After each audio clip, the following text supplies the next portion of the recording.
नमस्कार, स्वागत है आपका प्रखर नवनीत के यूट्यूब चैनल। आज हमारे साथ सरिता खंडेलवाल मैम है जो कि एक वेलनेस कोच हैं। तो आइए मैम से बात करते हैं, क्योंकि मैम खुद तो हेल्थ कॉन्शियस रहती हैं और बाकियों को भी बहुत अवेयर करती हैं कि अपने हेल्थ के प्रति ध्यान दें। तो मैम आपका बहुत बहुत स्वागत है प्रखर नवनीत के यूट्यूब चैनल में। सबसे पहले मैम अपने बारे में बताएं। थैंक यू निधि। मेरा नाम सरिता खंडेलवाल है और मैं एक वेलनेस कोच हूँ। मैं लोगों को बताती हूँ कि उन्हें किस तरह से अपने भोजन में न्यूट्रिशंस ऐड करने चाहिए और कितनी एक्सरसाइज और कितना खाने का बैलेंस रखना चाहिए जिससे कि वो ऑल लाइफ फिट रह सके। हम कितना भी खा लें, लेकिन आजकल जो पेस्टिसाइड वाला खाना आ रहा है तो हमारी बॉडी को सूट ही नहीं करता है। तो हमें खाने में थोड़ा सा मॉडिफाई होना पड़ेगा। जैसे हम लैंडलाइन से स्मार्टफोन पे आए हैं तो फूड से स्मार्ट फूड पे आना पड़ेगा। तो हम लोग ऐसे डाइट है हमारे पास जो आप ब्रेकफास्ट में इंक्लूड करेंगे तो उससे आपकी बॉडी की जो नीड है, बेसिक नीड, वो पूरी हो जाएगी। उसमें आपको कार्ब्स भी मिलेंगे, प्रोटीन भी मिलेगा, फाइबर मिलेगा और गुड फैट्स भी मिलेंगे। तो ये सब बॉडी को चाहिए ही चाहिए। तो आप यदि वर्किंग हैं, आपके पास टाइम नहीं है खाना बनाने का, तो आप ये अपने ब्रेकफास्ट को ऐड कीजिए। डेफिनेटली आप फ़र्क देखेंगे, आप ज़्यादा एनर्जेटिक हो जाएंगे। कम कैलोरीज़ का खाना और अच्छा आपको सब कुछ मिल रहा है तो क्यों नहीं हम स्विच होते हैं। हम क्यों वहीं अटके हुए हैं जो सालों से हमें चले आ रहा है। सब कुछ बदल रहा है तो हमें अपने खाना भी बदलना ही चाहिए। जी मैम, जैसे कि आपने बताया कि आप एक इंस्टीट्यूट को भी रन करती है जो कि योगा और एक्सरसाइज एंड ये सब चीज़, मेडिटेशन पे ज़्यादा ध्यान देता है। तो मैम उसका मोटिव क्या है, उसके बारे में बताएं कि उसमें कैसे क्या क्या लोग जुड़े और कैसे बेनिफिट्स मिल रहे हैं लोगों को। जब आप एक्सरसाइज करते हैं तो बॉडी से ऐसे हार्मोन्स रिलीज़ होते हैं जो आपको स्ट्रेस फ्री रखते हैं। और सबसे बड़ा कारण आजकल बीमारियों का है वो है स्ट्रेस। बच्चा भी स्ट्रेस कर रहा है, बड़े लोग भी स्ट्रेस कर रहे हैं, बूढ़े भी कर रहे हैं। किसी के पास कुछ नहीं है टॉपिक तो इसकी साड़ी मेरी साड़ी से सफ़ेद क्यों, इसी बात का स्ट्रेस है। तो हमें स्ट्रेस फ्री रहना चाहिए और उसके लिए एक्सरसाइज करना बहुत ज़रूरी है। और आप वो चीज़ चुनिए जो आपको पसंद है। योगा, यदि आपको बिल्कुल काम रहना है और अच्छे से योगा और मेडिटेशन कीजिए। यदि आपको लगता है कि नहीं मुझे तो डांस में इंटरेस्ट है तो आप डांस कीजिए। और डांस करके तो खुशी मिलती है। हम पार्टी करते हैं, क्या होता है उसमें, डांस ही होता है।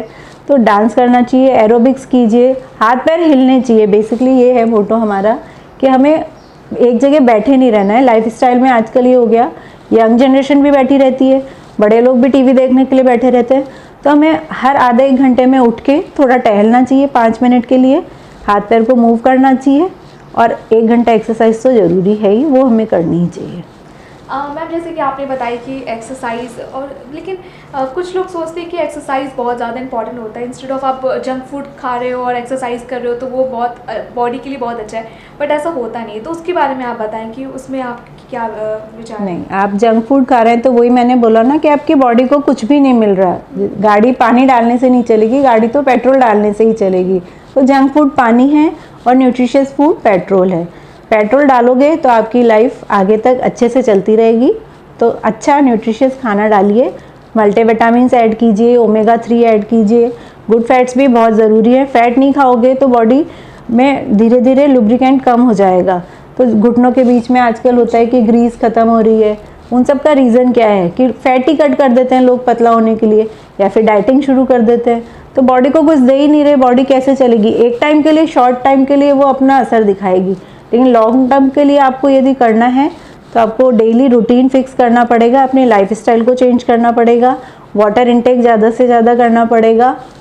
तो ये सब आप ध्यान रखेंगे तो डेफिनेटली आपको कोई बीमारी नहीं होगी। क्योंकि शुगर, डायबिटीज़, थायराइड, बीपी, ये सब चीज़ें रिवर्स हो जाती है यदि आप अपनी लाइफस्टाइल सही रखते हैं, अपनी आदतों को सही रखते हैं। सब बोलते हैं ये अनुवांशिक है, अनुवांशिक होता है 30%, बाकी 70% रोल होता है हमारे लाइफस्टाइल का। जैसे हम जिएंगे, जो थॉट हम देंगे अपनी बॉडी को, वैसे वही जनरेट होगा और हमारी बॉडी उसी तरह से वर्क करती है।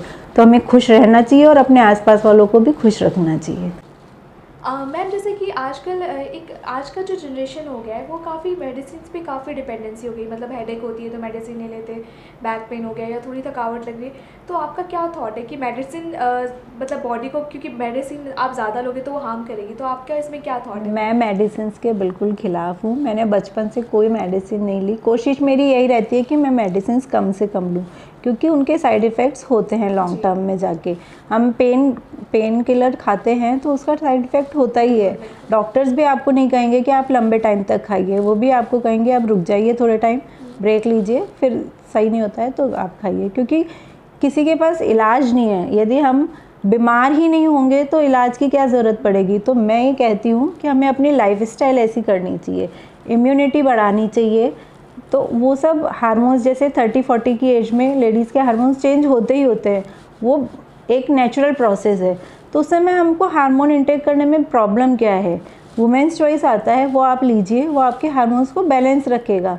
तो यदि कोई अच्छी कंपनी कोई चीज़ बना रही है तो वो बहुत रिसर्च के बाद बनता है, तो आपको वो सब लेने में घबराना नहीं चाहिए, क्योंकि वो फूड होता है, वो टैबलेट नहीं होती और उसकी कोई लत नहीं लगती है, तो वो आपको कंटिन्यू करना चाहिए।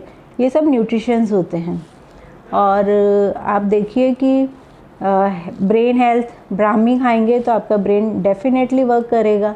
जैसे जैसे बड़े होते हैं याददाश्त कम होती जाती है, तो उन लोग को आपको ब्रेन हेल्थ देना चाहिए।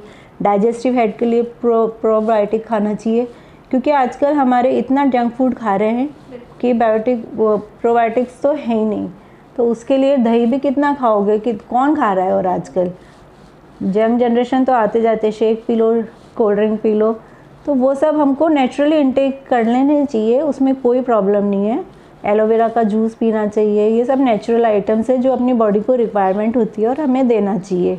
आंवला जैसे हम लोग कहते हैं कि स्किन बूस्टर, उसका हमारे पास रिप्लेसमेंट है, क्योंकि आप कहाँ आंवले का जूस निकालेंगे।